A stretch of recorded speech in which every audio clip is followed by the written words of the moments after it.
श्री स्वामी समर्थ. नमस्कार प्रेक्षकांनो, मी प्राध्यापक विशाल सर. तर बघा, संपूर्ण महाराष्ट्र हादरला, धक्कादायक बातमी. जाणून घेऊयात संपूर्ण अपडेट. तत्पूर्वी चॅनलवर नवीन असाल तर चॅनलला सबस्क्राईब करा आणि बेल आयकॉन नक्की प्रेस करा.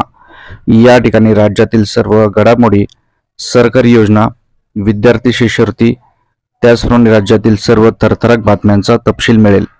अधिक माहितीसाठी गुगलवर समाचारकट्टा.com वेबसाईटला सर्च करा किंवा आमच्या अपडेटसाठी तुम्ही व्हॉट्सअप ग्रुप किंवा टेलिग्राम ग्रुप जॉईन करा.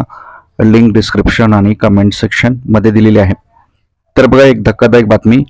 एका जोडप्यावर म्हणजे आई वडिलांवर मयूरभंज जिल्ह्यातील संकुला गावातील एक जे जोडपे आहे त्यांच्यावर एक आरोप आहे की त्यांनी 9 दिवसाचा जो मुलगा आहे त्यांना बाईक घ्यायची होती, त्यामुळे तो 60,000 विकला. नक्कीच धक्कादायक बातमी. फक्त 9 दिवसाचा मुलगा आहे तो आणि 60,000 रुपयांना विकला आणि त्या पैशातून त्यांनी बाईक घेतली, अशा प्रकारची माहिती मिळत आहे. परंतु पोलिसांनी ज्यावेळेस चौकशी केली, पोलिसांना याची माहिती मिळाली, ज्यावेळेस खबर मिळाली त्यावेळेस पोलीस चौकशीसाठी आले आणि त्यावेळेस असं सांगतायत त्याचे वडील की हे आम्ही मूल वाढवण्यास असमर्थ आहोत, आम्ही गरीब आहोत, त्यामुळे आम्ही हे मूल दान केलं असल्याचं त्यांनी सांगितलेलं आहे. नेमकं काय खोट आहे काय खरं आहे हे अद्याप कळलं नाहीये. पोलीस अधीक्षक चौकशी करत आहेत. शनिवारी त्या पथकाने त्या बाळाला वाचवलं आहे आणि परत त्या दाम्पत्याला ते बाळ परत दिलेलं आहे.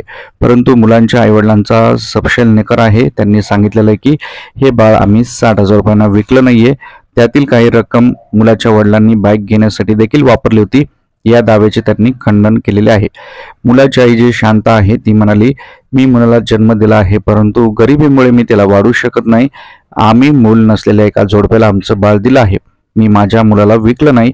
या संपूर्ण प्रकरणाच्या चौकशीसाठी अधिकाऱ्यांनी दोन्ही कुटुंबियांना बोलवलेलं आहे. या घटनेने परिसरात एकच खळबळ उडालेली आहे. पोलीस या प्रकरणाचा अधिक तपास देखील करत आहेत. तुम्हाला काय वाटतं, ती आई खरं बोलत असेल का? खरंच त्यांनी 60,000 रुपयांना विकला असेल का? आणि अशा जर घटना होत असतील तर खूपच दुर्दैवी घटना आहेत. काळजी घ्या आपल्या मुलांची. स्वामी समर्थ.